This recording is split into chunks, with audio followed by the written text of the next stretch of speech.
بسم اللہ الرحمن الرحیم۔ ناظرین السلام علیکم۔ دبستان مرثیہ کے چھٹے ایپیسوڈ یعنی چھٹی قسط کے ساتھ اصغر مہدی اشر حاضر خدمت ہے۔ ناظرین، ان پروگراموں میں ابھی تک کے ہم نے آپ کو مرثیے کے اجزاء، کردار نگاری، مکالمہ نگاری اور مرثیے کے فن کے بارے میں بہت سی معلومات دی ہے۔ کردار نگاری پر بات کی، مکالمہ نگاری پر بات کی، مرثیے کے اجزاء پر بات کی، اور آج ہم بات کریں گے مرثیے میں منظر نگاری پر۔ ناظرین، جب بات ہوتی ہے مرثیے کی تاریخ پر، کس طرح اردو میں مرثیہ نگاری کی شروعات ہوئی، کس طرح اس کی ترویج ہوئی، یہ میں ایک اور پروگرام مرثیے کا سفر میں حیدر ٹی وی پر ہی تقریباً 2 سال پہلے پیش کر چکا ہوں۔ 16 ایپیسوڈ پر مشتمل یہ اقساط آپ کو یا تو اصغر مہدی اشر میرے یوٹیوب چینل پر مل جائیں گے، یا حیدر ٹی وی کے یوٹیوب چینل پر بھی آپ یہ ملاحظہ کر سکتے ہیں۔ بات ہو رہی ہے مرثیے میں منظر نگاری پر۔ مکالمہ نگاری پر بھی میں نے چاہا تھا کہ 25 منٹ کا ایک پروگرام کر کے اجازت لے لوں، مگر اس کو بھی 2 پروگراموں میں پیش کرنا پڑا۔ اب دیکھیے منظر نگاری کتنے حصوں میں مکمل ہوگی۔ ظاہر سی بات ہے تمام پہلو ان خصوصیات کے پیش کرنا بس ہے، ناممکن ہے۔ کوشش یہی ہے کہ عام زبان میں عوام الناس کے سامنے مرثیے کے یہ فنی اجزاء آپ کے سامنے پیش کر سکوں۔ بہرحال، جب ہم اردو مرثیے کی بات کرتے ہیں، اردو مرثیہ ایک ایسی صنف ادب ہے جس میں واقعہ کربلا کی تاریخی، اخلاقی اور روحانی عظمت کو شعری پیرائے میں بیان کیا جاتا ہے۔ اس صنف کا اصل مرکز اہل بیت اطہار کی عظیم قربانیاں، ان کی ذات، دین اسلام کی سربلندی، صبر و استقامت، ایثار، وفا، حق و باطل کی ابدی کشمکش، ان تمام چیزوں کو پیش کرنے کا نام مرثیہ ہے۔ اہل بیت اطہار کا مقام و مرتبہ خداوند کریم کی عطا ہے۔ ان کی حقیقی عظمت انسانی بیان، قلم اور تخیل سے کہیں بلند ہے۔ کوئی شاعر، کوئی ادیب، کوئی قلم ان کی عظمت بیان کرنے سے قاصر ہے۔ مرثیہ نگار اپنی عقیدت، محبت، ادبی استعداد کے مطابق واقعہ کربلا اور ان مقدس ہستیوں کی سیرت مبارکہ کے چند پہلوؤں کو بیان کرنے کی سعادت حاصل کرتے ہیں۔ مرثیے کے فنی محاسن میں ہم بتلا چکے ہیں کردار نگاری، مکالمہ نگاری، زبان و بیان، جذبات نگاری، واقعہ نگاری اور منظر نگاری کو بنیادی حیثیت حاصل ہے۔ منظر نگاری اس میں ایک ایسا فنی وصف ہے جو قاری یا سامع کو واقعہ کربلا کے ماحول سے اس طرح وابستہ کر دیتا ہے کہ گویا وہ ان مناظر کو اپنی آنکھوں کے سامنے دیکھ رہے ہوں۔ یہی وجہ ہے کہ منظر نگاری کو اردو مرثیے کا انتہائی اہم فنی عنصر قرار دیا جاتا ہے۔ تو اصل میں منظر نگاری ہے کیا؟ منظر نگاری کا مفہوم کیا ہے؟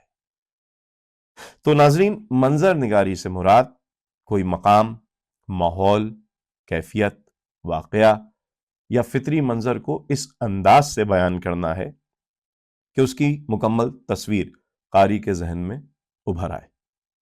ادبی اصطلاح میں منظر نگاری وہ فن ہے جس کے ذریعے الفاظ تصویروں کا کام دیتے ہیں اور قاری خود کو بیان کردہ ماحول کا حصہ محسوس کرنے لگتا ہے۔ مرثیے میں منظر نگاری کا تعلق صرف فطرت یا جنگی مناظر سے نہیں بلکہ پورے واقعہ کربلا کے خارجی اور داخلی ماحول سے ہے۔ وہ میدان کربلا ہو، خیمہ گاہ ہو، دریائے فرات ہو، صبح عاشور ہو، دوپہر کی گرمی کی شدت ہو، شہادت کے لمحات ہوں، شام غریبہ ہو، اسیری کے مناظر ہوں، سب کے سب منظر نگاری کے دائرے میں آتے ہیں۔ مرثیے کی منظر نگاری صرف حسن بیاں کا منظر نہیں بلکہ واقعہ کربلا کے درد، اس کی عظمت، اس کی روحانی تاثیر کو محسوس کرانے کا ایک مؤثر ذریعہ ہے۔ ناظرین، سوال یہ ہے کہ مرثیے میں منظر نگاری کی کیا اہمیت ہے؟ مرثیے میں منظر نگاری کا کیا مقصد ہے؟ جب ہم بات کریں گے منظر نگاری کی اہمیت کی، منظر نگاری کے مقصد کی، تو یہ صرف خوبصورت تصویروں کو پیش کرنا نہیں، بلکہ واقعہ کربلا کی فضا، اس کے حالات اور روحانی کیفیت کو سامع یا قاری کے سامنے اس طرح لانا ہے کہ وہ اس عظیم واقعے کے پیغام کو زیادہ گہرائی سے محسوس کر سکے۔ جب کربلا کے تپتے ہوئے صحرا، تپتی ہوئی ریت، فرات کا کنارہ، خیموں کی خاموشی، پیاس کی شدت، بچوں کی پیاس، ریت کے ذروں، آسمان کی وسعت، غروب آفتاب، شام غریباں کے مناظر، یہ سب کے سب جب بیان ہوتے ہیں تو ان کا مقصد صرف ادبی حسن پیدا کرنا نہیں ہوتا، بلکہ یہ تمام مناظر واقعہ کربلا کی عظمت، اہل بیت اطہار کی استقامت اور ظلم کے مقابلے میں حق کی سربلندی کو نمایاں کرتے ہیں۔ منظر نگاری در حقیقت مرثیے میں واقعے کی تاثیر کو سامنے لاتی ہے۔ اب منظر نگاری کے بنیادی فنی عناصر کیا ہیں؟ سب سے پہلے حقیقت نگاری۔ مرثیے کے مناظر تاریخی حقیقت پر مبنی ہیں۔ شاعر اپنی تخلیقی صلاحیت سے منظر کو مؤثر انداز میں پیش کرنے کی کوشش کرتا ہے، مگر اس کے ساتھ ساتھ اصل واقعے اور اس کی تاریخی بنیاد کو سامنے رکھتا ہے اور اسے برقرار رکھتا ہے۔ دوسری بات تصویریت، جسے ہم پکٹوریل ریپریزنٹیشن بھی کہہ سکتے ہیں اور پکٹوریل کوالٹی بھی کہہ سکتے ہیں۔ سب سے نمایاں خوبی منظر نگاری کی یہ ہے کہ الفاظ ایک جیتی جاگتی تصویر بن جائیں، پڑھنے والے کو محسوس ہو کہ وہ میدان کربلا میں، خیمہ گاہ میں یا دریائے فرات کے کنارے موجود ہے۔ اس کے بعد ہم فطرت نگاری کی بات کریں گے۔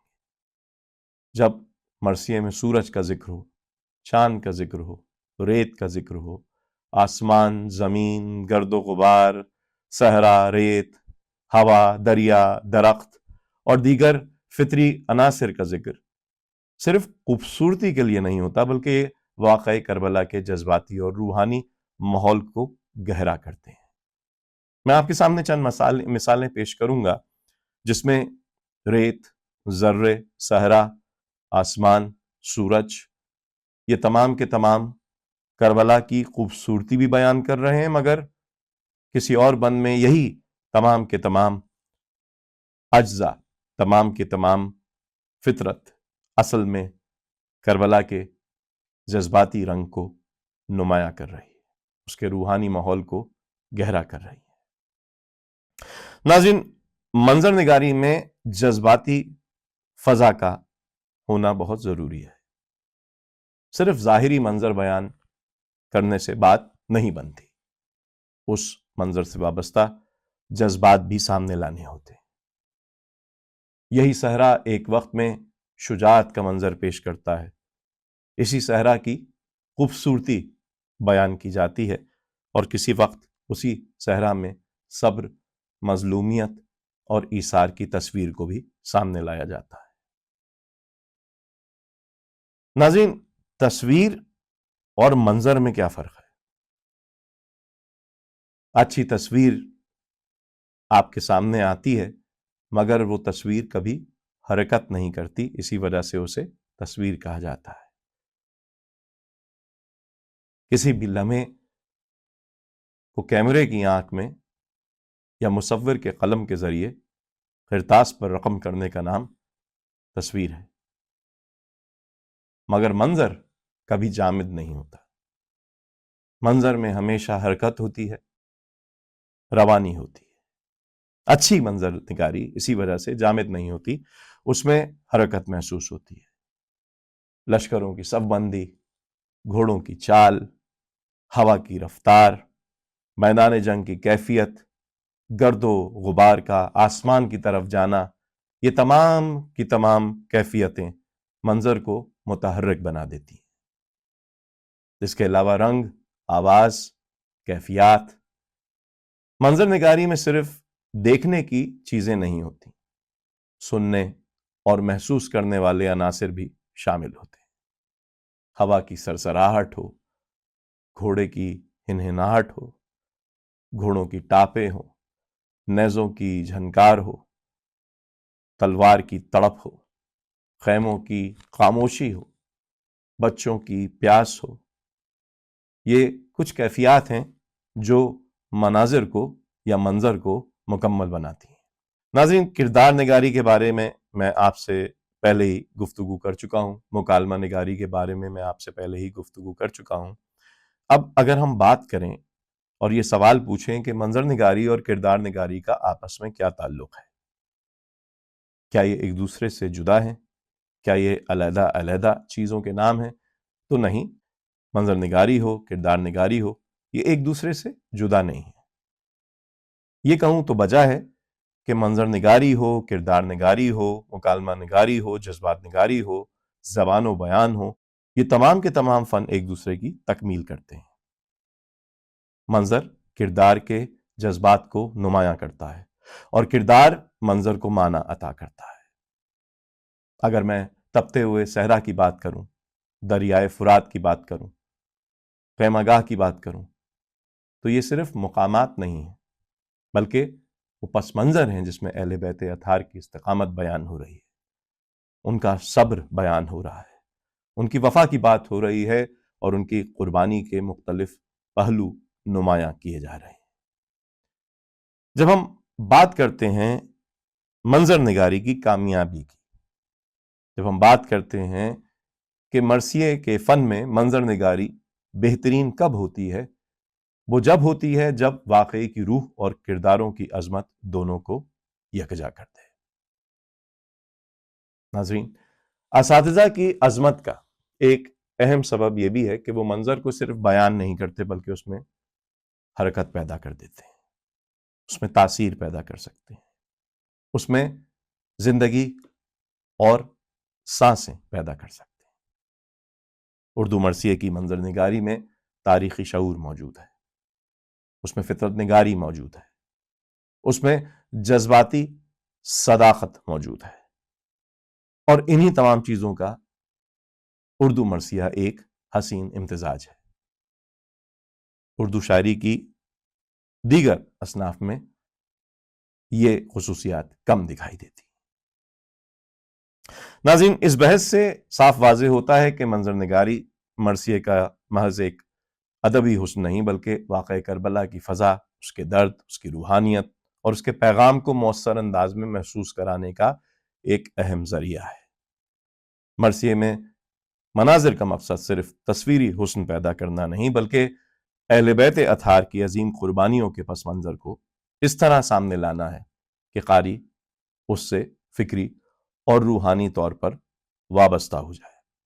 ناظرین، چند مثالیں آپ کے سامنے ضرور منظر نگاری کی پیش کروں گا، اور ظاہری بات ہے 5100 کے قریب مرثیے اگر مطبوعہ میں تلاش کر چکا ہوں تو ان میں اگر آپ 10 سے 20% میں بھی یہ سوچیں گے کہ منظر نگاری موجود ہے تو ظاہری بات ہے منظر نگاری کا احاطہ کرنا ان پروگراموں میں بہت مشکل ہے.